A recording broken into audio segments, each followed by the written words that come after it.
बिहार के अति प्राचीन शिवलिंग में शुमार एक प्राकृतिक शिवलिंग गुप्तधाम की गुफा में भी अवस्थित है। कैमूर की पहाड़ियों की प्राकृतिक छटाओं से सुसज्जित वादियों में स्थित इस गुफा में जलाभिषेक करने के बाद भक्तों की सभी मन्नतें पूरी हो जाती हैं।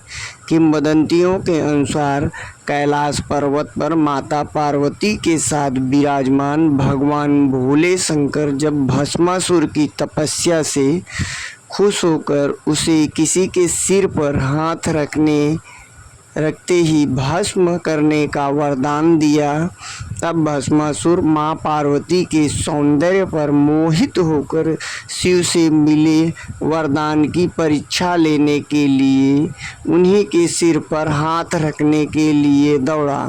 भगवान भोलेनाथ भस्मासुर से बचने के लिए इसी गुफा में छिप गए।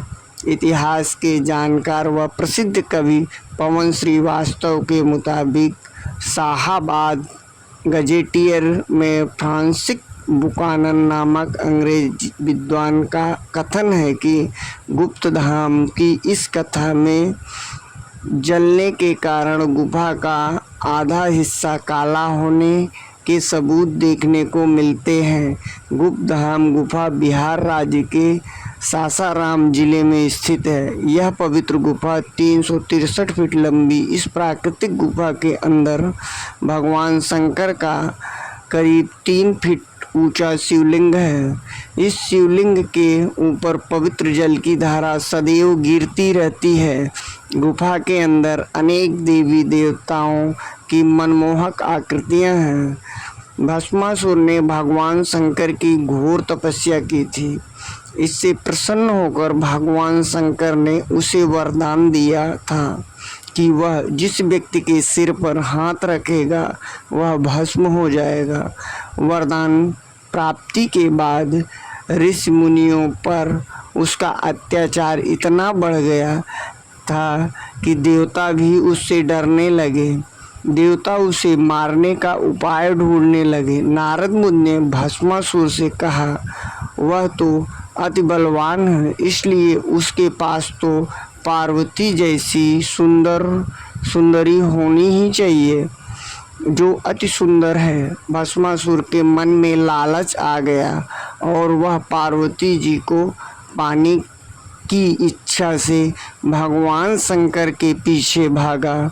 अपने ही दिए हुए वरदान के कारण वह उसे मार नहीं सकते थे, इसलिए अपने त्रिशूल से इस गुफा का निर्माण किया और एक गुप्त स्थान पर छिप गए। इसके बाद भगवान विष्णु ने पार्वती का रूप धारण किया और भस्मासुर के साथ नृत्य करने लगे। नृत्य के दौरान ही उन्होंने अपने सिर पर हाथ रखा। उसी प्रकार भस्मासुर ने भी अपने सिर पर हाथ रखा, जिससे वह भस्म हो गया। इसके पश्चात भगवान विष्णु ने कामधेनु की मदद से गुफा के अंदर प्रवेश किया। फिर सभी देवी देवताओं ने वहां भगवान शंकर की आराधना की। इसी समय भगवान शंकर ने कहा कि आज से यह स्थान गुप्ता धाम के नाम से जाना जाएगा। श्रावण मास के पूरे महीने में वह शिवरात्रि के दिन बिहार, झारखंड, उत्तर प्रदेश, मध्य प्रदेश, छत्तीसगढ़, कोलकाता और नेपाल से हजारों शिव भक्त आकर यहाँ जलाभिषेक करते हैं। बक्सर से गंगा जल लेकर गुप्ता धाम पहुँचने वाले भक्तों का तांता लगा रहता है। जिला मुख्यालय सासाराम से 65 किमी दूरी पर स्थित इस गुफा में पहुंचने के लिए रेहल, पन्यारी घाट और उगहनी घाट के 3 रास्ते, दुर्गावती नदी के 3 रास्ते हैं जो अति विकट और दुर्गम हैं। लोग 5-5 बार पहाड़ियों का परिक्रम करके इस धाम को पहुंचते हैं।